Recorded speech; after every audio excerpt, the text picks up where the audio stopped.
असरे में बीतल छौड़ी 2022 24 में पूरा नहीं होला चुमा वाला ख्वाहिश। हेरे छौड़ा दिन भर बिजी रहे छौड़ा आसी में टाटका से बेसी मजा मिलता छौड़ा बासी में। चले ना छौड़ी ताहू कर ले री हलसल देबो सैयक माजा। चले ना छौड़ी ताहू कर ले री हलसल देबो सैयक माजा के देबो सैयक माजा। लाइटवा बंद करके छौड़ा देबो तोरे मजा। लाइटवा बंद करके छौड़ा देबो तोरे मजा।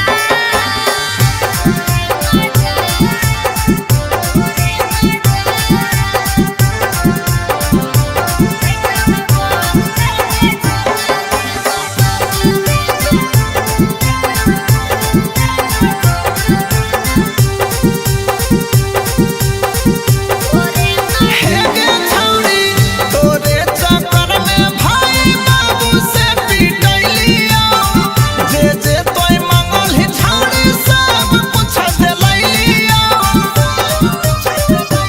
हेरे भूल जो पहिला का बतिया धार लेना पाजा रे। चुमा के सवाद मिलते मूड होतौ ताजा रे। सिंधु समरटवा जोरे सैया के माजा देता सुवस राजा।